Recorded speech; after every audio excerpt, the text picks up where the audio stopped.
မြန်မာကျောင်းသားကျောင်းသူတွေအထူးသဖြင့်အထက်တန်းပေးထားပြီးဒူဘိုင်းမှာကျောင်းတက်ဖို့စဉ်းစားနေတဲ့သူတွေအတွက်လိုအပ်တဲ့အချက်တွေကိုရှင်းပြပေးသွားပါမယ်။မြန်မာနိုင်ငံကနေရှောက်မယ်ဆိုရင်အဓိကလိုအပ်တာကအထက်တန်းအောင်လက်မှတ်ပါ။နောက်ထပ်မရှိမဖြစ်ကအင်္ဂလိပ်စာအရေးချင်းစစ်စာမေးပွဲဖြေဆိုထားရမှာဖြစ်ပါတယ်။ IELTS ဆိုရင်အနည်းဆုံး overall 5.0 ကနေ 6.0 အထိလိုအပ်ပါတယ်။ TOEFL IPT လည်းလက်ခံပါတယ်။စာရွက်စာတမ်းတွေကတော့ပညာသင်နှစ်အလိုက်ပညာအရေးချင်းစာရွက်စာတမ်းအားလုံးရဲ့နှုတ်ထွေးဘာသာပြန် IELTS TOEFL အင်္ဂလိပ်စာရမှတ်စာရွက်တစ်နှစ်လက်ကျန်သက်တမ်းရှိတဲ့ passport size ဓာတ်ပုံ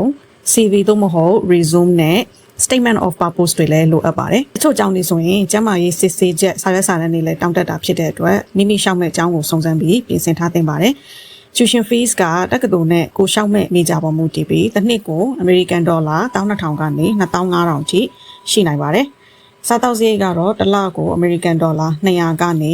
400 ကျားကုန်ကျနိုင်ပါတယ်။ဒူဘိုင်းမှာမြန်မာဆိုင်တွေထိုင်းအိန္ဒိယအာရပ်အစားအစာတွေအမျိုးစုံရနိုင်ပါတယ်။ကိုယ့်ဘာသာချက်ပြုတ်စားတောက်မယ်ဆိုရင်တော့စရိတ်ပိုသက်သာနိုင်ပါတယ်။ accommodation မှာရွေးချယ်စရာနှစ်ခုရှိပါတယ်။ University accommodation နဲ့ off campus housing ဆိုပြီးရွေးချယ်လို့ရပါတယ်။ University accommodation ကဈေးသက်သာပြီးလုံခြုံတယ်။ဒါပေမဲ့မြန်မြန်လျှောက်ဖို့တော့လိုပါတယ်။ off campus housing ကတော့တစ်လကို American dollar 400 ကနေ 800 ကျားအထိရှိနိုင်ပါတယ်။ visa အတွက်ကကျောင်းကနေပံ့ပိုးပေးတဲ့စနစ်ရှိပါတယ်။ပထမဆုံးကျောင်းကနေ acceptance letter ရမယ်။ပြီးရင်ကျောင်းကနေ student visa အတွက်လျှောက်ပေးမယ်။ visa အတွက်လိုအပ်တဲ့စာရွက်စာတမ်းတွေကိုတော့ကျောင်းကိုပို့ပေးရပါမယ်။ကျောင်းကနေလျှောက်ပေးမှာဖြစ်ပါတယ်။ visa ခံမှန်းခြေတစ်လခွဲကနေ2လအတွင်းစောင့်ရနိုင်ပါတယ်။